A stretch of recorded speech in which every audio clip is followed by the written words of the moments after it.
Previously on Death by the Fox. Why did you become a fucking librarian then if this is too much responsibility?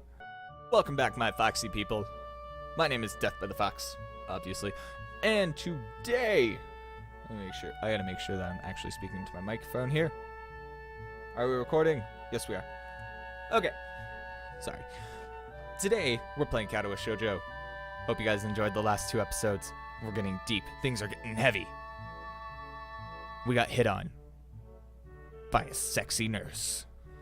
Okay, so I feel very tired this morning, probably because yesterday itself was a very tiring day. On top of that, I woke up far earlier than necessary. I am in the wrong button again. After saying hi to Shizune and Misha, I start doing the work as instructed from the board. It really looks like today is going to be heavy. I don't have a problem with that now, though. Shizune and Misha might jump on me trying to get an answer about whether or not I've decided to join the student council, even if it's just one day. We're going to join the student council. I wouldn't put it past them to try. I don't have an answer for them if they do, so this situation is convenient for me. About 10 minutes into class, Hanako walks in and takes a seat, but no one looks at her. Teacher doesn't even comment on her lateness. He does, however, stop us to say that we're going to break into groups again. I turn my head and see that Shizune and Misha are looking at me, and Shizune gives me a smile that is equal parts cute and menacing. That's a smile that says, "We have you now. There is no escape." If that phrase wasn't trademarked by Darth Vader, I would put the Darth Vader sound effect in there when he's all like, "I have you now." But I can't, because I don't have lawyers.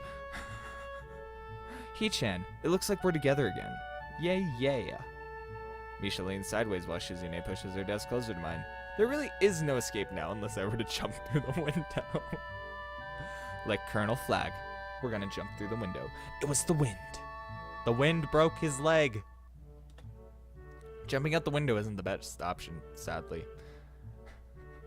What's wrong, Hee-chan? Oh, Hee-chan, have you been thinking about what you said yesterday? You said that you wouldn't think about joining the student council, did you? It's okay, Hee-chan, we were talking about it after you left, and it would be really rude to expect you to already have an answer for us this early, right? I'm so happy you two are able to have a laugh at my expense, and even more pleased to know that you both know how crazy the two of you are. Now that that's over, Shizune snaps back into serious mode and smacks today's assignments with the back of her hand in an overly dramatic and important way. Ow! Ow! Ow! I am in pain. Ow! When I actually look at the stuff, it's mostly just reading. In fact, there are only two problems. I almost wanted to say something about how her rush to get started seems a bit much, considering the small amount of work. In fact, Shizune probably knows how little there is and simply doesn't care. Yeah, it seems like the workload doesn't matter to her as much as the fact that there is work. The actual amount is unimportant. She approaches everything with the same level of ambition. While I'm reading, I let my eyes wander around the room and catch Hanako trying her hand at solving the problems. She looks like she's working alone. I can't remember seeing her working with other people before. She's severely antisocial. I don't recommend trying a breaching experiment right now in class. Don't, dude. Thinking back to how shy she is, it's understandable. Hey, that girl over there. Huh? Who, Hee-chan? Her. Hanako. Over there. Does she always work alone? I think so. Do you feel sorry for her because she's alone? I was just thinking that maybe she could work with us or something. No, I don't think that would be a good idea. Why not? Hee-chan wouldn't get along with her. Why? Misha shuffles around the question, letting out a laugh that sounds very strange. It's nervous, but still has that little up and down quality presented in everything she says. Just because. By now, Shizune has noticed our conversation. It makes me realize again how Misha has been signing everything she has been saying this whole time. What, C-chan, the friend of my enemy is my enemy? That sounds so harsh. I'm not going to say that. You said it anyway. I know, Hee-chan. It's fine if you overhear. I wonder if this is Misha's way of keeping things fair, since without her I wouldn't be able to understand a thing Shizune is saying and vice versa. Is that also why she signs all the time, so is there never conversations Shizune will be left out of? Anyway, we should start on the problems now, Hee-chan. Okay. We finished with time to spare, and I decide to ask her if there are any alternatives to the cafeteria, as frankly, the food so far has been terrible. This sends Shizune and Misha arguing amongst themselves about their favorite restaurants. All of them are downtown, so I don't think we have time to go all the way there. And what about the bill? Are they arguing just for the fun of it? maybe. They seem so distracted but they don't actually even notice the start of the actual lunch break. I look over my shoulder towards the back of the classroom. She seems to be studying her notes from previous class. It's an odd sight. Everyone else in the class is busying themselves with lunch break. Socializing, gossiping, rearranging desks. The ones with actual box lunches mixed in chattering like everything else. Only interrupted by short bouts of eating. But when I watch Hanako, it feels like I'm the only one who can see her, almost as if she was invisible, sort of hiding in plain sight. Is she being bullied? Is she isolating herself from the rest of the class on her own accord? I see her look over her shoulder towards the classroom's rear door. Come to think of it, she hasn't turned a page since I've started watching her. I guess she's waiting for someone. What to do? Wait for Shizune and Misha to come to a decision. Misha and Shizune are still arguing about their choice for lunch place. Incomprehensible for a pair of high school students who have to take a taxi at least to make it downtown and back in time. Haven't you finished already? Oh, sorry, Hee-chan. Were you waiting for us? You don't have any plans? Plans? For lunch? Well, I don't, so I thought I could hang with you guys. Misha smiles victoriously at my lack of plans and excitedly translates my response to Shizune. If you don't have anything specific planned out, do you want to eat lunch with me and C-chan? We're going to go to town for lunch today. Don't worry, Hee-chan. It's not that far. Sure, I'll come with you. And with that, we leave the classroom. Just around the corner of the hallway, something hits me in the chest with the force of a runaway train. Ow! Opening my eyes, I see a pair of saucer-like green eyes looking up at me. Okay, I gotta make sure I'm going on the right route here. Okay, so to avoid going on the enemy path. Opening my legs, I see a pair of saucer-like green eyes looking up at me. They belong to the perpetrator, a short girl who bumped into me and has now fallen down onto the hallway floor. She wears a PE uniform and a very worried frown. The former strikes me as a rather strange thing to have on during lunch break. More strikingly than that is she doesn't have legs. Well, it looks like in any argument with her, she wouldn't have a leg to stand on. Or she does, but they're not flesh and bone. Her pale and very much flesh and bone thighs end in shins and feet made of some black metallic or plastic-like material. That's metal, dude. They look disturbingly artificial and unnatural. It almost makes me forget that my chest is hurting. The girl winces a little, rubs her nose, and jumps up. Aw, man. Hey, are you alright? I'm sorry about that, really. I wasn't looking where I was going, and you just kind of came out of nowhere. Sorry. We're gonna make her Canadian. Let's make her really Canadian. She's looking really apologetic in the hurt puppy way of looking apologetic. I quickly forget about being angry or anything since hurt puppies are my weak spot. That is weird.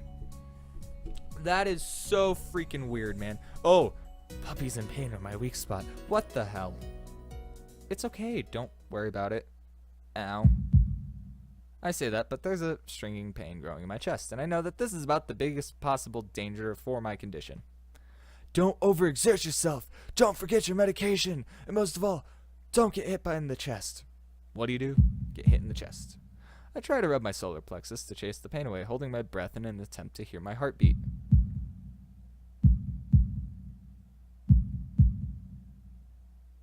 It seems normal. Hey, should I get... Okay, sorry. Hey, should I get a nurse? The worried, high-pitched voice of the girl snaps me out of it.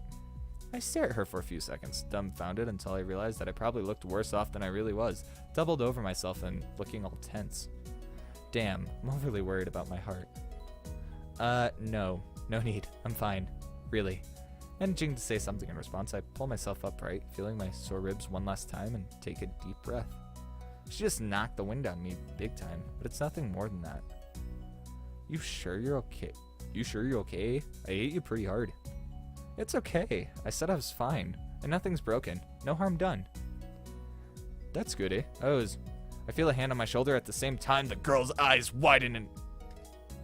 Don't do that! I feel a hand on my shoulder at the same time the girl's eyes widen in horror when whatever she was saying gets... interrupted? By a very horrified... Eep! Okay. Sorry. I don't have time to look behind me because Shizune is already shoving me aside and stomping over to the girl, signing furiously at her.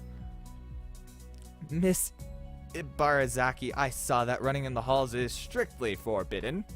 Misha translates right on Shizune's tail, but her voice is girlishly playful, not full of the divine fury Shizune's arm movements would have seemed to call for. Very sorry, I was just looking to get some stuff and I was kind of in a hurry. You have been told this 1,000 times before. Your reckless behavior endangers other students, and even worse, it's explicitly against the school's regulations. The girl blushes and starts to fidget nervously like a little child caught misbehaving. It's so cute, I find myself smiling. I know that. I was just, make sure that this will not happen again, although I'm sure telling you this is futile and only causes me to further headache when you choose to ignore the regulations of divine fury of Shizune. Got that, Emmy? The small girl sticks her tongue out in response. I gotta go. Teacher will have my head. I promised to help with the printouts, but I went running instead. Sorry, but I've got to change and everything. Before Misha and Shizune could say anything, she's already bolted from where she was a second ago, almost halfway towards the stairwell. Shizune looks like she's about to go nuclear at the spot, so I smile at her in a vain attempt to calm her down. Are you okay, Hichan? That Ibarazaki girl's always like that, causing trouble to others. You know, I'm pretty certain Shizune wouldn't call me Hichan. Never mind. Never mind. Yeah, anyways, I'm okay. I just got the wind knocked out of me. That's great, Hichan. I wouldn't call that great, but I let it slide this one time. So, let's hurry, Hichan, to have lunch. We promise it'll be great. I'll take your word for it. What kind of place is it? A restaurant or something? It's a tea house, Hichan. A tea house. That sounds kind of fancy. Why are you looking at your wallet, Hichan? It's okay if you don't have any money. We'll cover for you. That's really nice of you. Thanks. It's okay, Hichan. After all, we're friends, right, Hichan? It's only been 3 days. Are we really friends that quickly? But hearing that makes me happy. Oh, it's only for today, though. And only if you accept right now. Do you want to go, Hichan? I start wondering if this is some kind of trap. Is this Misha's suggestion or Shizune's? This is important. I'm still a little apprehensive about the possible motives of girls whose favorite pastime is the game of world domination. No, I'm just being paranoid. Actually, they've grown on me lately already, and I do have time to go out sometime. So why not now with them? I've never actually been to a tea house before. All my expectations are from what I've seen about them on TV, but those are period dramas, and these are modern times. Might just be a regular cafe, and they're just calling it a tea house. Either way, I'm curious about it. So there's another reason for me to join them. Sure. That's great. That's great. Yay. Misha hops up and down briefly to show how happy she is, which causes a few heads to turn towards us. Shizune opts for a polite, tiny clap that lasts for all of 2 seconds before she goes back to looking stoic as usual. Would it kill you to be a little happier, Shizune? Oh, I wasn't aware that Hichan was king. Shizune pushes her glasses up as Misha delivers her message totally without sarcasm. I guess it would sting more if she could say it with the intent Shizune meant behind it. So for once, I'm happy to have Misha as a barrier between us. I'm not telling you to jump for joy just because I'm having lunch with you. I'm not that arrogant. She seems to accept this, and we head for town with Shizune leading the way.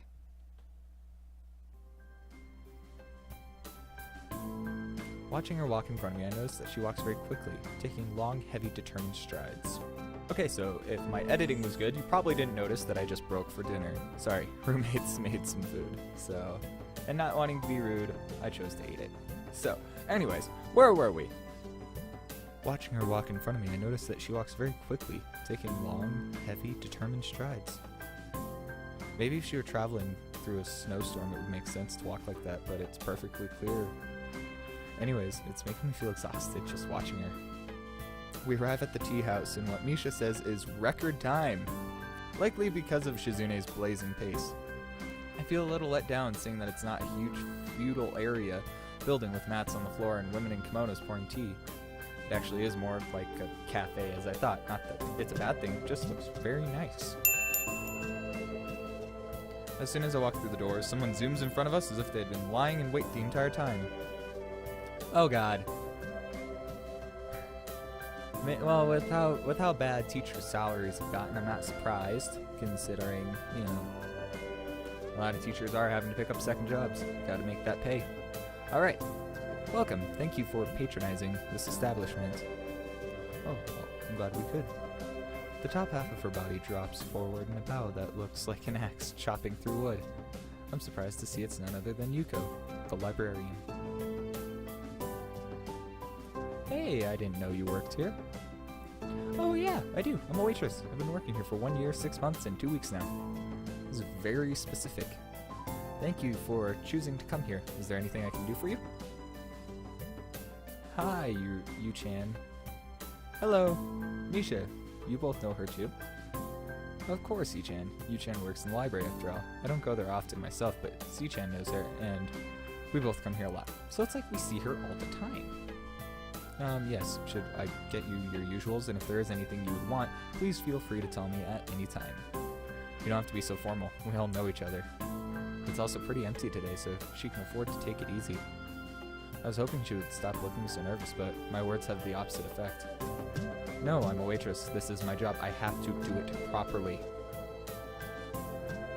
Okay, that works for C-chan, Yu-chan.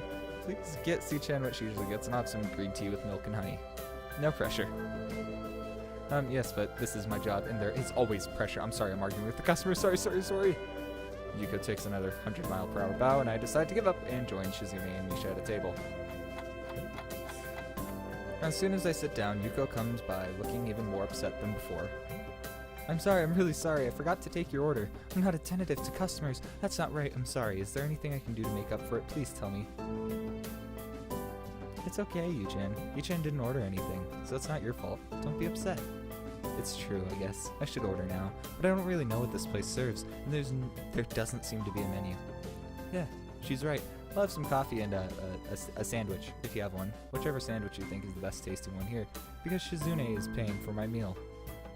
Shizune frowns and gives me alternating looks of surprise, indignation, and amusement, unable to decide between the three. Yu-chan, just how much money do you have in your wallet? It can't be that little, right? We should split the cost 3 ways to make it fair. Yeah, I won't accept anything else. Misha turns to Yuko. Yu-chan, C-chan says she wants 3 of whatever is the most expensive item on the menu. No! Just kidding, Yu-chan. Okay, I think that the turkey sandwich is the most delicious sandwich, and it comes with free soup. A good employee would try to recommend that item. There is the most of, though, or the most expensive item. Am I bad at my job? No! That sounds good. I'll have that. And some coffee. Okay. She comes back a few minutes later with our drinks and my sandwich. Shizune seems to be fine with just her tea, while Misha also ordered a parfait. I don't know why, because I can't imagine many other things that would go worse with tea. Oh well, I take a bite of my sandwich. It's very good. I bet Misha has sensitive teeth. I like ice cream, but it gives the it's not like painful. It's just like it sends shivers down my spine through my teeth, and I don't like that. So I can understand the parfait. Definitely. Hee-chan, have you thought about joining the student council? Huh? Don't talk with your mouth full, Hee-chan. I washed food down with a sip of coffee, which is also surprisingly good. But now's not the time to remark on how this place has good food. You said you understood it was too early to expect me to make a decision this quickly. That was like 3 hours ago. A man should be decisive, Hee-chan. You really should join the student council, Hee-chan. Come on, it'll be fun. People always say, come on, it'll be fun, about things that are never, ever fun. Don't you believe me, Hee-chan? Is it Shizune saying that, or Misha? What a cute expression, but the effect is somewhat jarring, like she has split personalities. Hee-chan, that's depressing. We just want to spend time with you, damn it. Okay. That's right, C-chan. Yeah, that's a good point too. Yep, this is beneficial to everyone. It solves all of our problems, really. Yeah, I also thought Hee-chan would appreciate it. That makes me sad. Suddenly I feel really left out. It's rude to talk about someone without letting them in on the conversation. Shizune adjusts her glasses, laughing to herself. Ah, but it's true, Hee-chan. And you would be helping us out. Membership has been really low this year. How low? That's the secret, Hee-chan. No, I want to know how low it was. How low is low? 5. Lower. Well, 0. Hee-chan, that isn't important. What matters is that the number is low, and that is why we would appreciate you giving us a hand, especially with the festival coming up so soon, and it looking to be a busy year ahead in general. So, you're not going to answer my question? No. I sigh and straighten up in my chair, trying to look as defiant as possible because this seems like a big issue and I do not want to let it go that easy. I feel silly, like a blowfish. I don't understand how that would make you feel silly, but okay. Fine, at least tell me this. How many people are in the student council total? Well, Hee-chan, we're definitely undermanned, but have enough members to get the job done. Yup. It's not just the two of you, is it? Heh, Hee-chan, that's funny. But it's definitely not just us. Are you sure? Are you absolutely sure? Yep. I stare at them both, trying to see if they will slip up and confirm my worst fears. Misha frowns, looking uncomfortable. That is probably because I'm staring at her. Shizune, on the other hand, returns my gaze with the tone of her own. Oh, with one of her own. Maybe she's challenging me, peering at me over the rims of her glasses like that. So teasing and surprisingly immature, like a little girl beckoning someone to play with her. That's a weird thought process. Hee-chan, you're too cute. Hee-chan, your two cute student council representatives have been trying to make you feel welcome and are treating you to lunch. You should show your gratitude by signing up to the student council so you can at least help them out. Yeah, it would be great if you could just file some papers for us, and the festival's coming up, and we have to build some stalls for the games and food, and just a few, so if you were there, it would be a lot easier for us. Please, Hee-chan? Yeah, make the guy with the heart problems build things. That's gonna work out great in the end. What an interesting good cop, bad cop routine. I'll give it a shot. Why not? Just a shot. Okay, I'll give it a trial run. It doesn't mean I'm joining or anything, but just that I'll help out a little, and then I'll see. And this makes us even for lunch. I'm not doing this because I want to. I finish off the last of my sandwich, and this makes Misha notice for the first time in a while that she has a parfait, and she starts digging in, much to Shizune's chagrin, because I can tell from the way she plays with her fingers that she had a lot to say. Every time I look at Shizune, she looks back with such focus and intensity.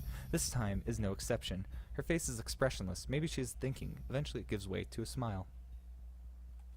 She signs something, and obviously I can't understand it at all. She has to know that. Then she does it again. A childish playfulness showing through in the speed of and energy of her gestures. Gestures, whatever. Misha, what did she say? Huh? Misha looks up from her parfait, torn between wanting to help out and going back to eating. What does this mean? I try my best to make the same movements with my hand that Shizune did. I come to realize quickly that this isn't very easy. Imagine doing this all day as your only means of communication. Sorry, Hee-chan. I can't tell you. Why not? Is it an insult? No, Hee-chan, I can't tell you because it means something nice. Something nice, huh? Well, they've gone back to their tea and food, so I guess this conversation is over for now. I don't really understand, but this makes me wish that I could. Maybe I could even try to learn sign language. This school might have courses for it. Would I really do that? I think about it as I finish the rest of my coffee. I wonder why I'd even be motivated to think about it. I'm enjoying myself so much that I don't even notice that we're supposed to be back in class 10 minutes ago. Even if I were to start heading back to school right now, it would take at least 30 minutes. Maybe I can't risk running fast with my condition, so it would at least take that long to get there. Well, 10 minutes late already as I am. It wouldn't matter, even if I could teleport. Something wrong, Hee-chan? I just realized lunch break ended 10 minutes ago, and it's only my 3rd day, and I'm already going to miss the class. Yep, you're already late. Hey, that's not funny. So are you. Aren't you two in the student council? You're setting a bad example. Hee-chan is so moral. But Hee-chan is right. He is late for class, and it looks like you're cutting too, Hee-chan, because you're not making an effort to go. As your student council representatives, we're going to have to do something about that and make sure you're punished for it. Oh, punish me, baby. But you two dragged me out here. This is all your fault. Take responsibility. Hee-chan, we're just taking a prospective student council member out to try and recruit him. It's business. Business. But you're not a member of the student council, so there's no excuse. Yes, there is. That prospective student council member is clearly me. Yes, are you going to join the student council, Hee-chan? Shizune raises her teacup haughtily and wags her outstretched pinky finger up and down. Hee-chan, if only you were a member of the student council, but you can still join now, Hee-chan. If you join now, you won't be in any trouble at all, and we'll be able to take many more nice excursions like this all the time. It'll be fun. I start to think that maybe this was all an elaborate setup leading to this moment. Maybe Shizune lured me out here banking on the possibility that I'd lose track of time and be forced into this situation.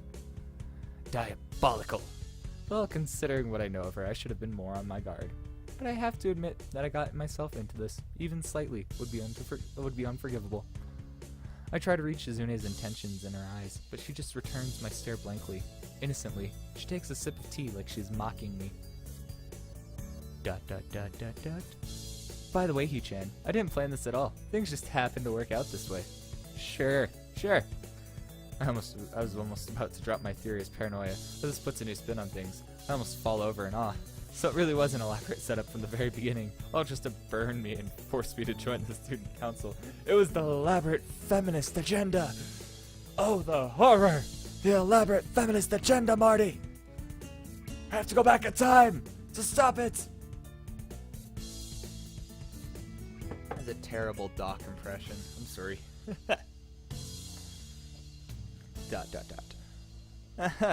You look so nervous, Hee-chan. Did you really think we were tricking you this whole time? Yes! Wait, you're not? Hee-chan, you really thought? Misha frowns, looking heartbroken. Shizune quickly frowns as well, following her lead. How synchronized. Two of a perfect pair. They must be twins.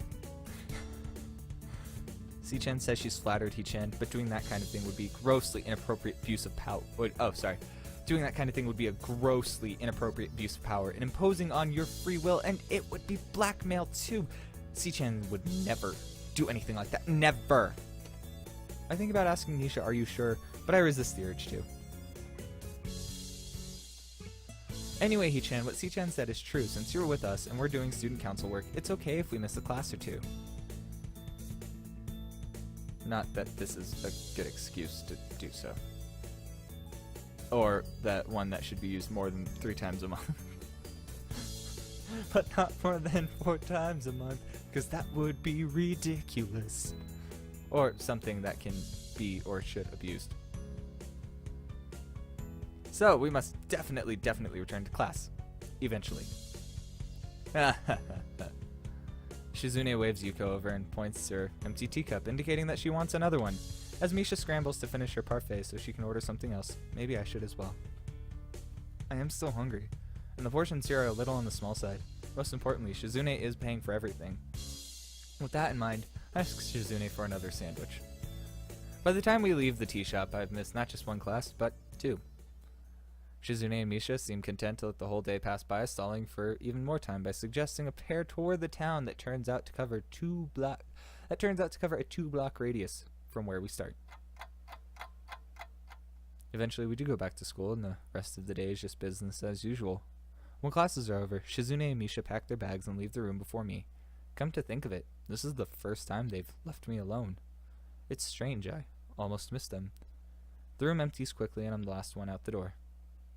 When I try leaving the lobby, however, an arm lowers itself in front of me like a troll bridge gate, stopping me in my track. Oh, sorry, like a toll bridge gate. Okay. Oh, hi, Shizune. A pair of hands from behind cover my eyes, followed by a sharp burst of laughter. Hi, Hee-chan. Guess who?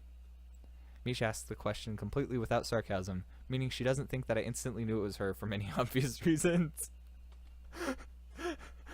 Oh, I wonder who it could be. Well, it's definitely not Misha. Ha ha ha, it is. Misha swings around to stand in front of me beside Shizune. Hee-chan, are you busy right now? Busy going to my room, yeah? See you 2 tomorrow. I try to make a break for it, but Shizune is too agile to get past as someone who used to play soccer. This is embarrassing. Not to mention that this behavior is drawing some odd looks. I should just quit while I'm ahead. Hee-chan, could you please go upstairs and get a few things from us from the art room? Why me?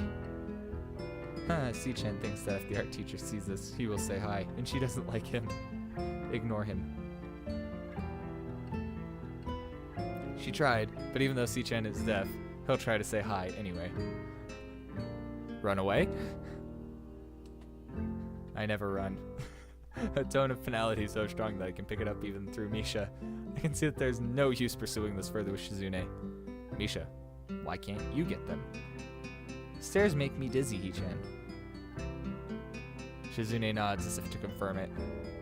Please, Hee-chan, we need those things to build stalls for the festival, and you said you would help us out a little, right? Right? I really shouldn't, but I guess this one, just this once, would be alright. Okay. That's great, Hee-chan. Thank you. This is what we need. She holds out a piece of paper for me to take. I'm sure this was the list made by Shizune. It's handwritten, but each letter is perfectly formed and uniform. As if it were typed, not just that, but it's exhaustively detailed, complete with numbers, bullet points, and even little checkboxes. What it boils down to is that she wants paint, paintbrushes, poster board, and an easel. Just different types and specific numbers of each. I wonder how I'm going to carry all this stuff down the stairs without breaking my neck. The classroom closest to stars is designated belonging to 3-1 and 3-2 on the right side, and 3-4 on the left side, each door looking exactly the same. Further down the corridor with identical doors are the rooms that I didn't think were used for classes. I guess the art room is not a classroom as such. I carefully push open the furthest door and peek in. It's a classroom, but it seems rather badly kept or not in use. Am I in the right place? Desks and chairs are all around the room. A thin layer of dust settled on them. There's some easels in the corner, so at least this looks like the right place. The room is flushed in sunlight from the big windows, shadows creeping all over the desks. Specks of dust are dancing in the stagnant air, making the beams of light almost visible. Jokingly, I call into the empty room. Anybody home? Something catches my eye and I stop mid-sentence. Sitting on the desk is a short-haired girl, curiously wearing a boy's uniform with a fork between her toes, a morsel of food stuck firmly on the end. This odd way of dining seems to be caused by her apparent lack of hands, but her presence here is what takes me aback even more. How did I miss her before? She's sitting in a corner very still, but I still somehow took her as a part of the furnishing or statue at first glance. I'm not being too observant today as a whole. The girl seems to be frozen in place, staring at me with her huge eyes like a rabbit in headlights. How does one move like that? Like, shoot, man, I can do a split, but I'm not that flexible. My body doesn't move like that. Like, yes, I can drop into a split, but I can't do that. She's staring at me, her mouth wide open, ready to accept the fork. Hello. They call me the fork.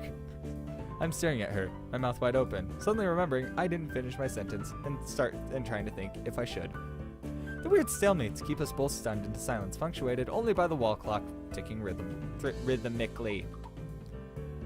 Hello. The girl stuffs the forkful into her mouth and is now staring at me expectantly while chewing. This is a bit awkward. Hello. I was told to pick up some supplies from here for some festival stalls. I didn't think there would be anyone else here. There isn't. That's why I came here, too.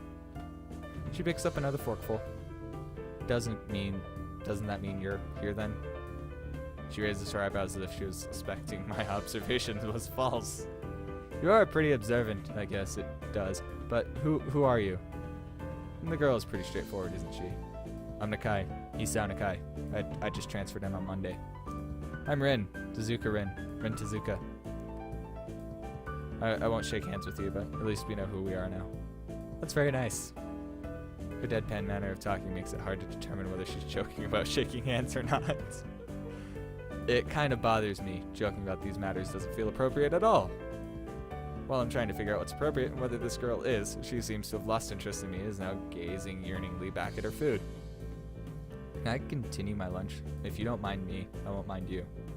If you need to get your stuff, the supplies are at the back. Go right ahead, but lunch? School's already over for the day. What word would you use then? There's no word for a meal you eat after lunch but before dinner, right? It bothers me very much too, but I don't know what I should say. Let's see. Well, there's... According to the wonderful world of The Lord of the Rings, we're going to flash this on the screen real quick. There's I need to pull this up because I don't have this memorized.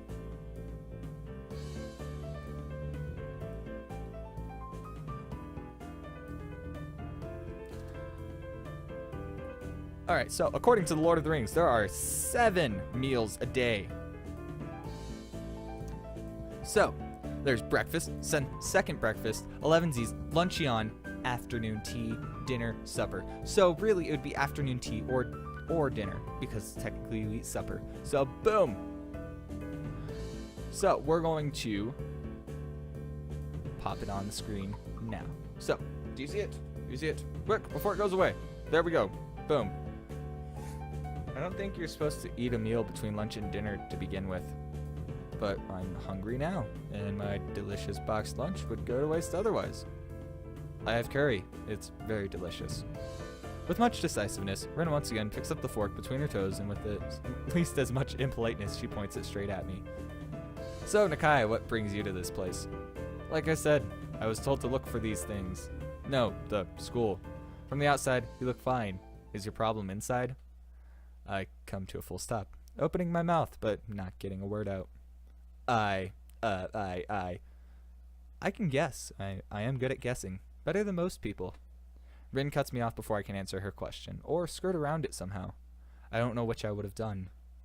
I froze in front of this issue again. I haven't even told anyone here about my condition. Or maybe it's only because it hasn't really come up. I do get the feeling that not making issues of this is a part of the social code here, as the teacher said. I wonder if the people here could relate. Probably not any better than any normal person could. I can't relate to Shizune's circumstances, or Lily's either. Naturally, while I go through things in my head, Rin keeps considering what my condition could be, with an overtly contemplative look in her face. She puts her fork between her lips and leans back, looking at the ceiling as if the answer was written up there. A beam of light illuminates her face on the window side, creating a mask of dark shadow on the other side. I don't think it's anything in your head, and something in your guts would be boringly ordinary, like this lunch of mine, and less delicious. The problem must be in your pants. This messed up Sherlock Holmes kind of statement and the sheer lack of tact it was delivered with catches me completely off guard. I think I might have reeled back even physically as Rin's eyes widen in revelation and astonishment. So I was right. There's something wrong with your tackle, isn't there? Still partially in shock, but recognizing the need to reply to something, I spit out the first thing I can think of. No! Nothing like that. I have a heart problem, arrhythmia, which can also lead to erectile dysfunction, so probably, I think he has erectile dysfunction too. I said it more like blurted it out, but I said it. The girl in front of me purses her lips together and glowers at me, looking very disappointed. How boring. Trouble in the Pants would have been so much more scandalous.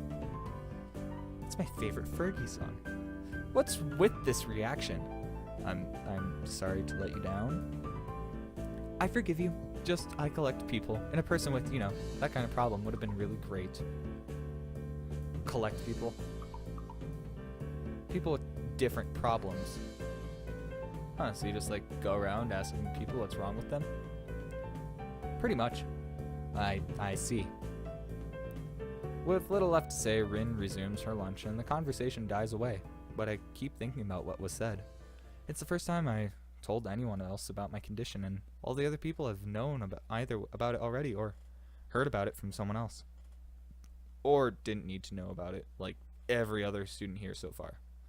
Should I have told it as a natural part of introductions? Is it expected of me?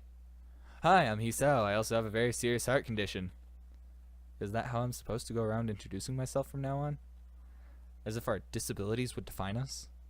What a disgusting thought.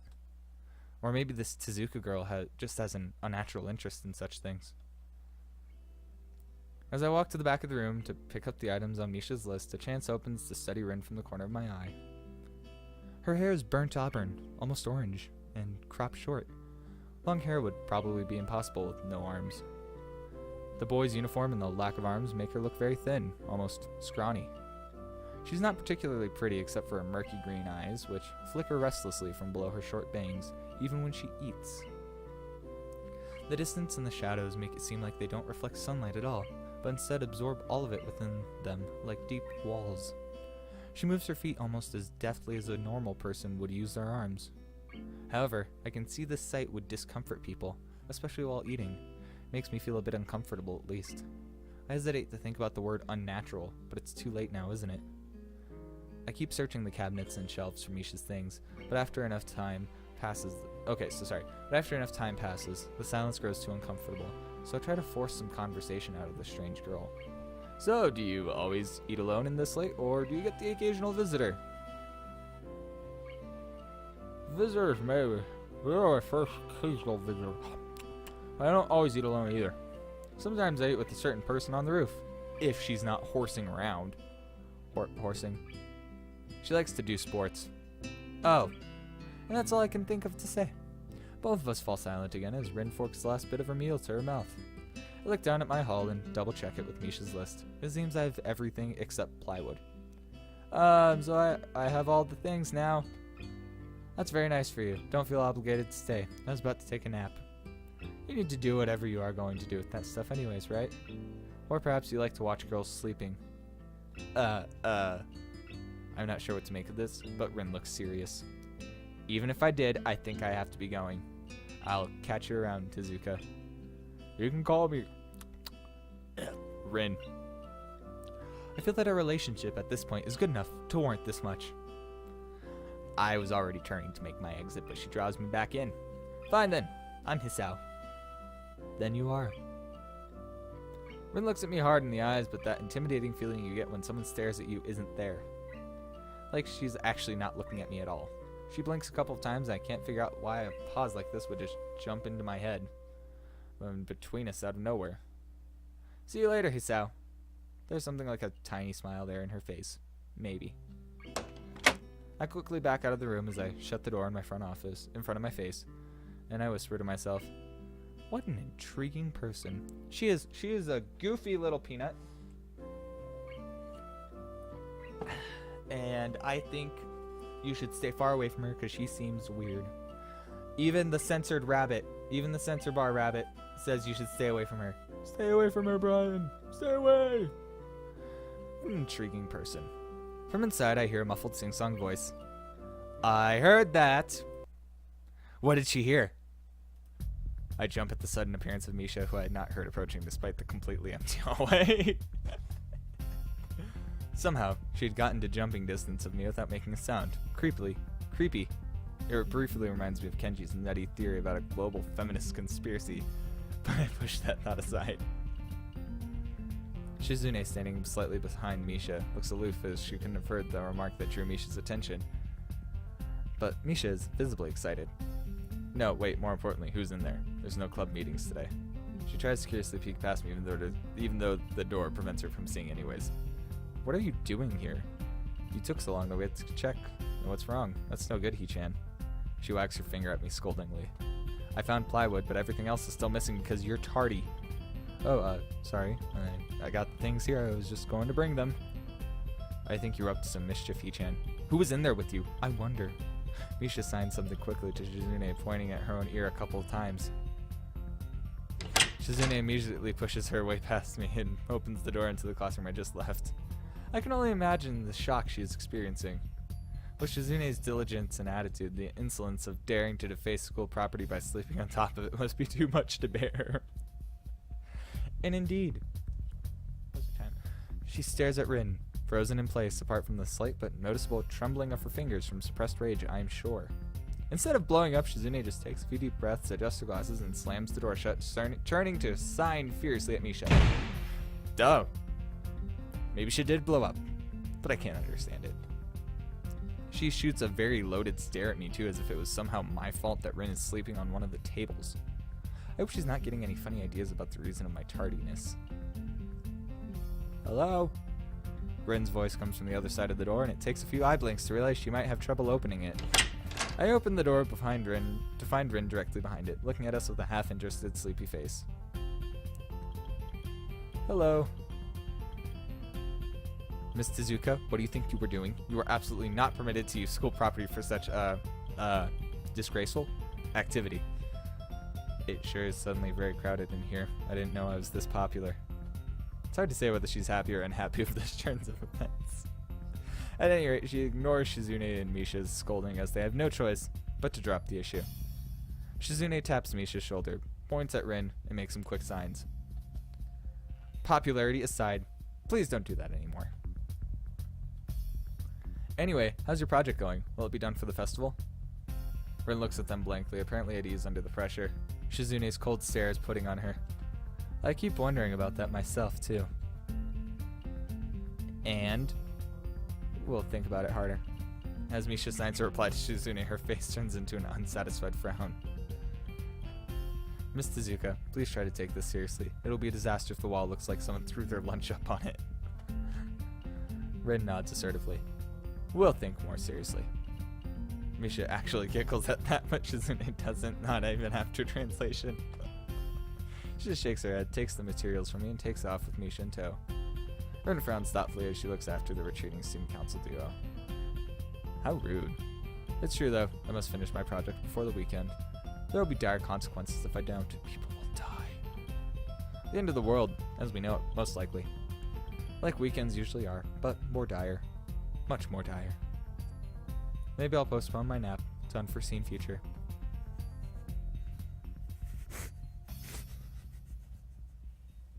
I'm about to ask what project she has and what are these apocalyptic consequences, but she walks back into the art classroom. Since you have nothing to do, would you give me a hand? This paint doesn't fit in my bag, but I need it. She kicks lightly at a huge can of paint that's lying on the floor next to the table she was sitting and sleeping on. It let out a dull clang. Being the gentleman I am, I naturally pick it up. Heavy. Yeah, sure. Where do you need to take it? Away. And with that, she takes off to the hallway, me and the paint can following since there's little choice for either of us. The hallway is quiet and empty now with Shizune and Misha gone, so we too leave towards the stairwell to the other end. Every 10 or 15 or 20 steps I have to change the can from one hand to another because the thin handle cuts into my palm. At least it keeps my arms from tiring too fast. Rin strolls on beside me with an uneven pace and I have trouble matching, or maybe I'm walking weird because of the extra weight. It seems one of us is constantly walking too slow or too fast and I can't figure out which. 2 flights of stairs below, trouble appears in the form of the head nurse and his fox-like grin. Ah, Mr. Nakai, what a happy coincidence. Tezuka too, of course. He nods courteously to Rin, who does not acknowledge him back, and then turns to me because obviously it's me who he had some business with.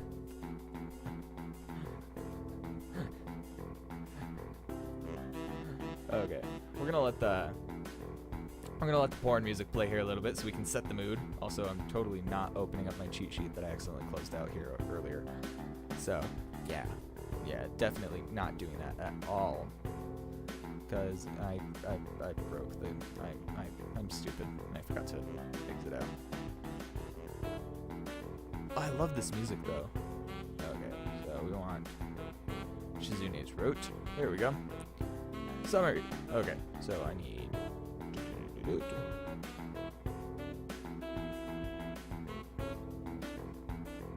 home field advantage. Try to dodge the subject. Well, okay then. Will do. There's something I forgot to mention on Monday. I nod and wait impassively because I can't even begin to guess what he forgot. The feeling of the handle delving deeper onto my skin doesn't make me feel enthusiastic about this interruption either. It's about your medication. Since you haven't been that long on your current medications, there might be some unexpected side effects, which might require adjusting dosages or even changing to another kind of medication.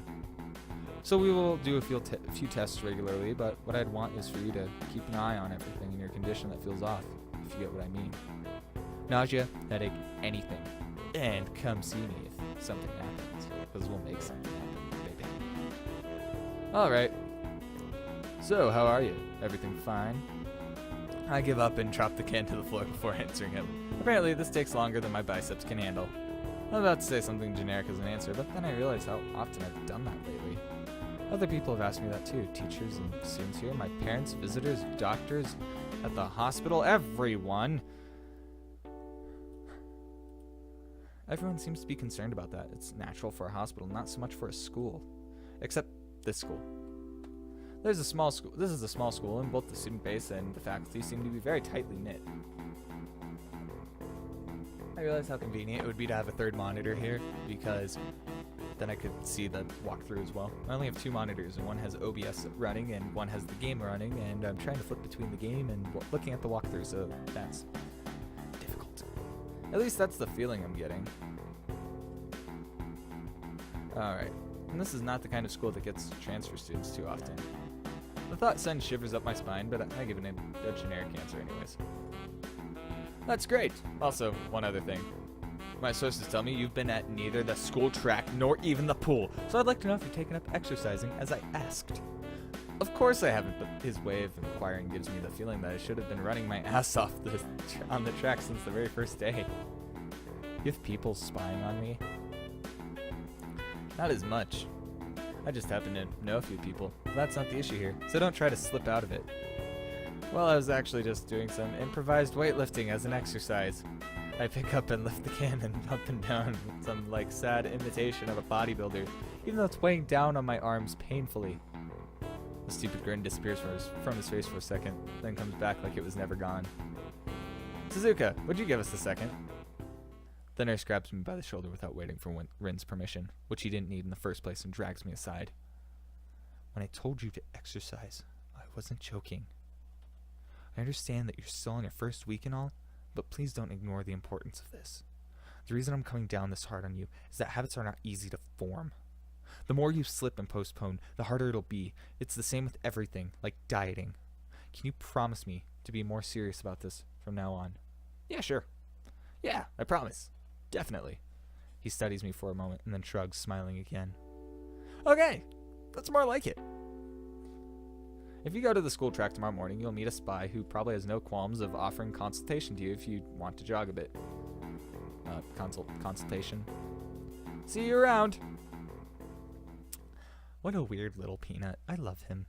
He leaves with a wave of his hand and no answer. And I walk to Rin, who's been waiting, idly leaning against the hallway wall and staring at the pale lighting fixtures in the ceiling. Even when I approach, she doesn't move her eyes off them. Are you getting medication for your heart thingy?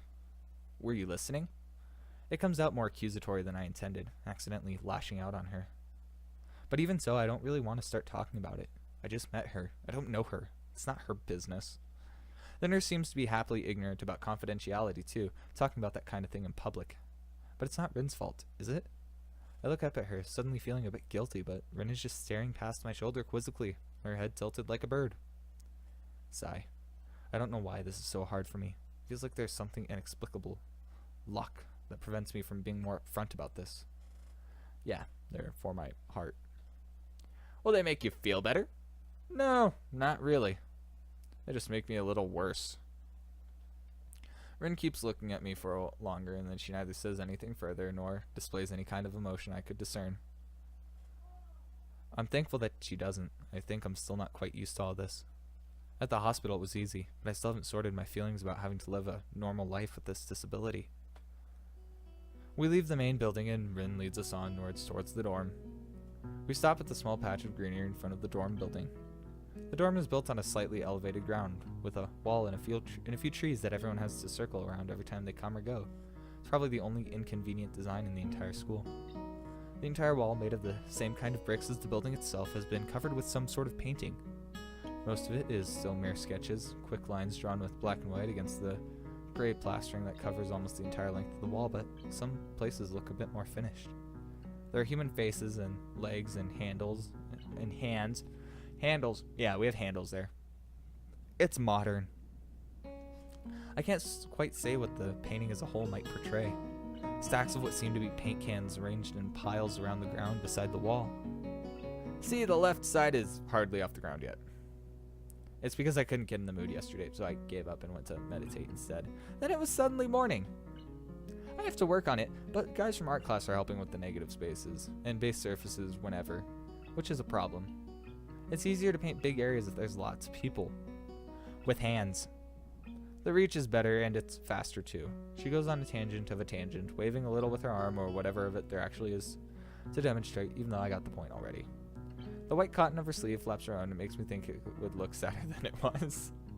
But it makes me feel a little out of place, like almost every tangible reminder of the student base's special properties as in the past few days. The girl doesn't notice my dreary feelings, of course, nor the fact that she lost me a while ago already and just keeps on blabbering. So that's why I'm trying to figure out if there's something I need to figure out. And then figure that out before it's too late and all hope is lost so I can figure it out.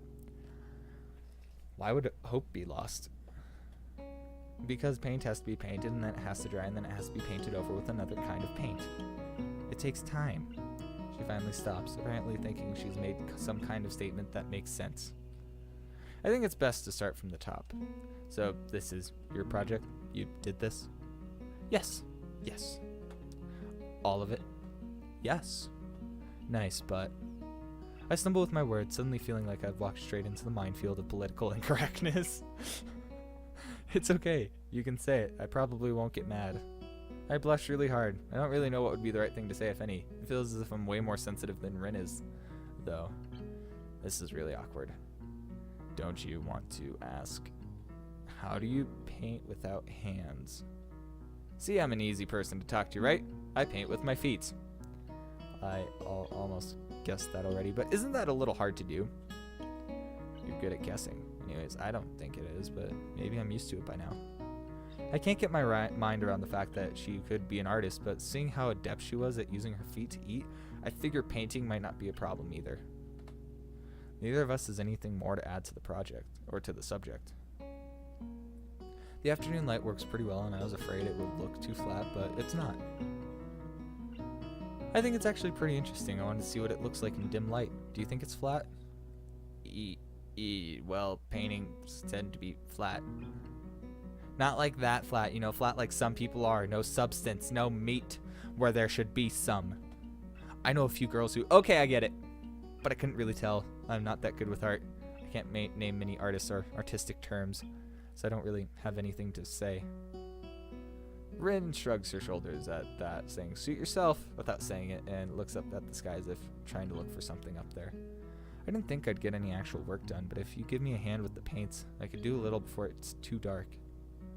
I wanted to get a halogen lamp like the ones they have at the sports tracks, but there aren't any. Rin sure is quick to recruit my help, as was Shizune. It makes me feel that the festival is such a big project that every pair of hands is needed. Why not? I'm not really sure if I can be of any help, though. It's just mixing some paints. You can do that. Probably. Do you have motor control problems? Like, you know, those people who have some cerebral palsy, maybe.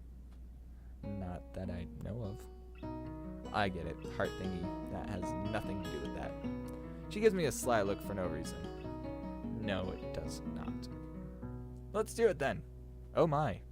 So she sits on an empty wooden box and very naturally picks up a wide brush between the toes of her bare right foot. I open a few of the cans and pour some of the contents into shallow bowls for mixing. Thick paints flow lazily from the can to the bowl, like syrup. I mix them, creating funny, hypnotic-looking swirl patterns that melt into each other to form a new monotone tune. Rin sets to work, every now and then asking me for a hand with something or the other.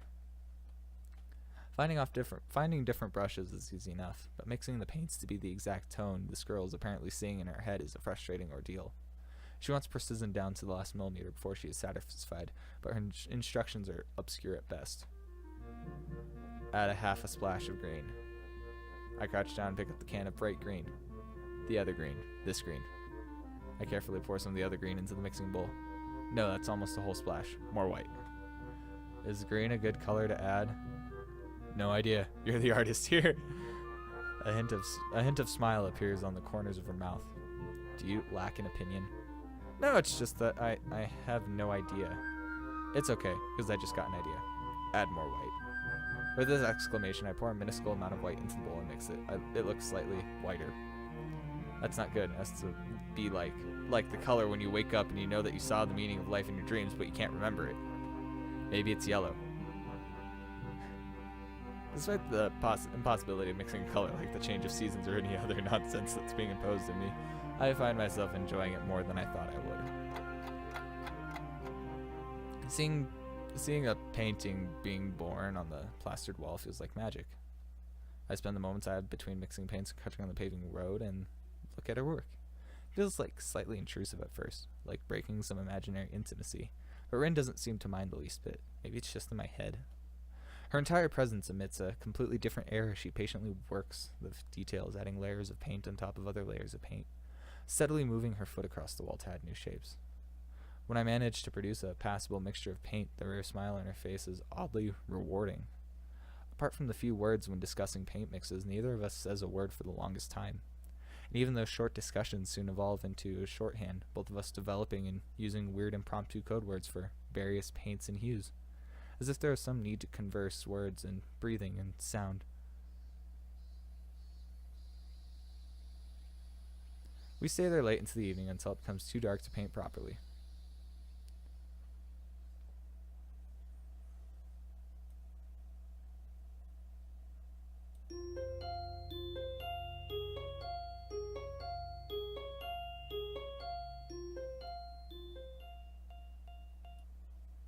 Alright, so we're going to call it for that episode, and I'll see you in the next one. Bye, everyone. Leave a like on the video if you enjoyed it, or leave a dislike if you want. But yeah, and if you want to see more, do subscribe. Please. Okay. See you in the next video. Bye.